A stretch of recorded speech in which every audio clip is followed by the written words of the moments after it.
Assalamualaikum warahmatullahi wabarakatuh. Kami dari kelompok 5 ingin mempresentasikan tentang analisis konsinyasi usaha makanan khas daerah yang dimodifikasi.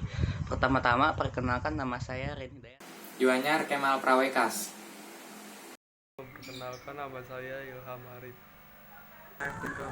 Erwin Dwi Saputro dari kelas 12 IPS 5 dan selamat menyaksikan.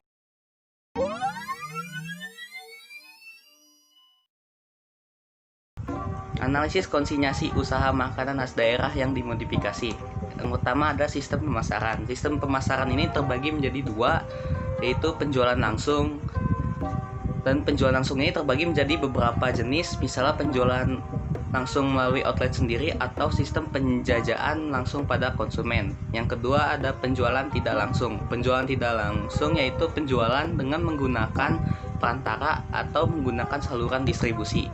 Saluran distribusi yang digunakan bisa pendek ataupun panjang tergantung jenis dan kapasitas produksinya.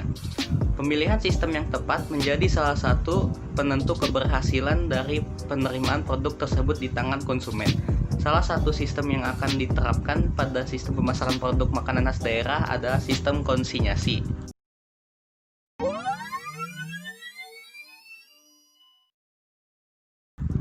Yang kedua ada sistem konsinyasi. Sistem konsinyasi adalah sistem pemasaran titip jual, yaitu sistem bentuk kerjasama antara penjualan antara pemilik barang yang disebut sebagai konsinyor dengan penyalur atau pemilik toko disebut sebagai konsinyi dalam menjual produk konsinyor.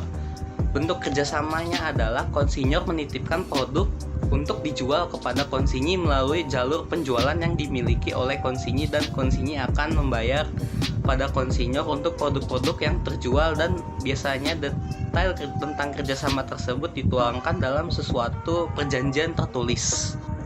Sistem ini masih banyak digunakan oleh para pemilik usaha, dan ini adalah beberapa alasan mengapa sistem ini masih banyak dipergunakan.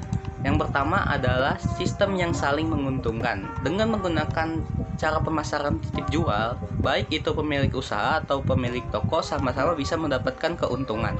Pemilik toko bisa mendapatkan untung dengan menjual barang produksi tanpa harus mengeluarkan modal. Sedangkan pengusaha dapat memanfaatkannya untuk sebagai marketing dalam menawarkan produknya. Pemilik toko terhindar dari resiko kerugian. Karena sistem ini merupakan sistem numpang tempat, maka pemilik toko tidak akan mengkhawatirkan kerugian apabila barang yang dititipkan tersebut tidak laku.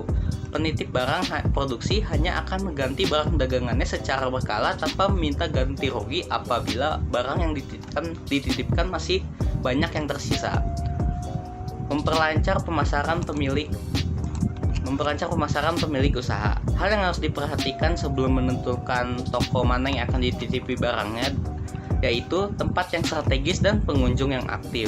Toko yang ramai akan memberi kemungkinan laku yang lebih besar.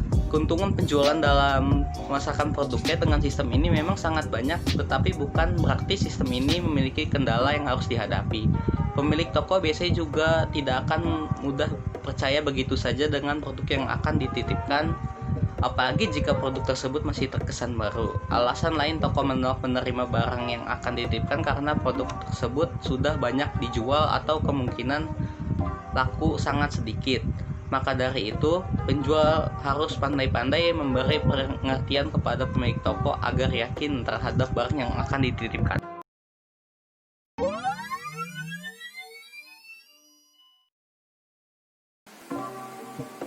Cara untuk menjalankan sistem pemasaran konsinyasi bisa dibilang cukup gampang. Yang pertama, kita harus memiliki produk yang akan kita jual.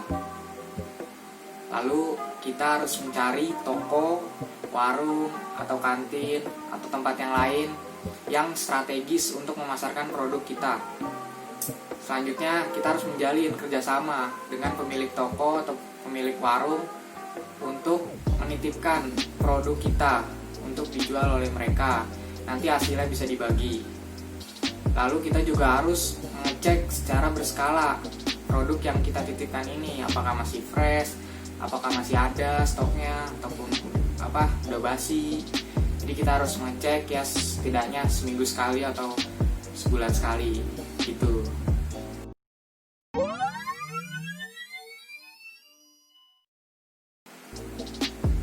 Selanjutnya, penjualan konsinyasi itu mempunyai beberapa karakteristik. Yang pertama, barang konsinyasi tidak boleh diperhitungkan sebagai persediaan oleh pihak komisioner. Yang kedua, pihak pengamat tetap bertanggung jawab sepenuhnya terhadap semua biaya yang berhubungan dengan barang-barangnya. Yang ketiga, komisioner dalam batas kemampuannya mempunyai kewajiban untuk menjaga keamanan dan keselamatan barang-barang komisi yang diterimanya.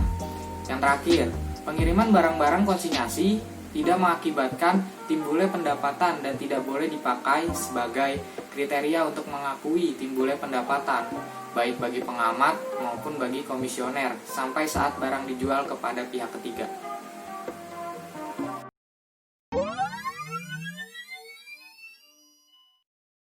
Sistem konsinyasi ini tidak rumit.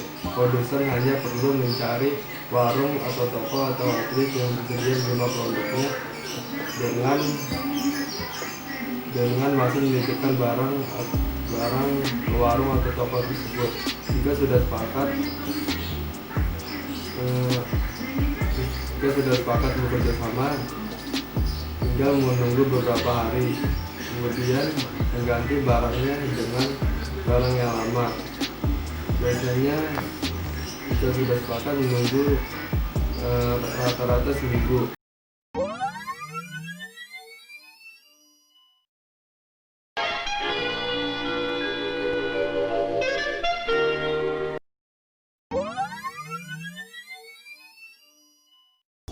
Para pihak yang terlibat dalam transaksi konsinyasi mempunyai keuntungan tertentu dibandingkan dengan penjualan yang dilakukan secara langsung, penjualan reguler.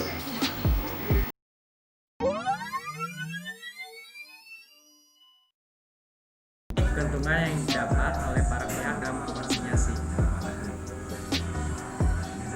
Dari sisi konsignor dapat dijadikan sebagai media promosi produknya, naikkan omset penjualannya, memperluas daerah pemasaran, dan mudah mengontrol persediaan barang.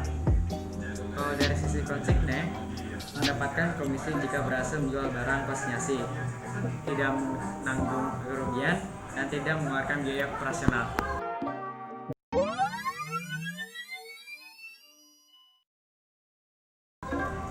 Lalu page 10, kewajiban komisioner melindungi keamanan dan keselamatan barang-barang yang diterima dari pihak pengamat, mematuhi dan berusaha semaksimal mungkin untuk menjual barang-barang milik pengamat sesuai dengan ketentuan-ketentuan yang diatur dalam perjanjian, mengelola secara terpisah baik dari segi fisik maupun administratif terhadap barang-barang milik pengamat, dan yang terakhir membuat laporan secara periodik tentang barang yang diterima, barang-barang yang berhasil dijual, dan barang-barang yang masih dalam persediaan, serta mengadakan penyelesaian keuangan secara dinyatakan dalam perjanjian.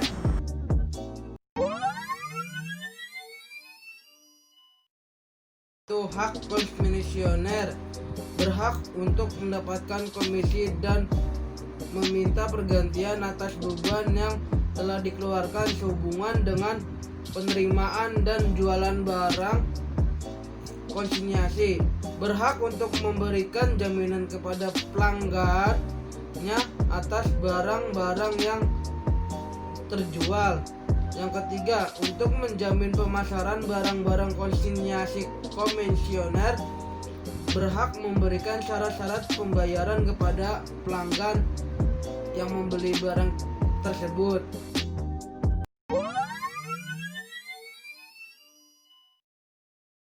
Walaupun sistem ini terlihat mudah dan menguntungkan, tetapi tetap harus berhati-hati saat menjalankan. Jangan lupa membuat catatan barang yang dititipkan, karena banyak pemilik warung, toko, outlet yang kadang-kadang lupa atau nakal dalam menghitung barang dagangan titipannya. Hubungan kerjasama yang baik dan kepercayaan yang terbentuk dengan sistem ini lebih menguatkan sistem pemasaran produk makanan khas daerah, karena resiko yang ditimbulkan sangat kecil. Satu sama lain saling mengenal dan terjalin hubungan simbiosis mutualisme yang cukup baik. Sekian dari kelompok let me out with your smile. Now the sunshine brings the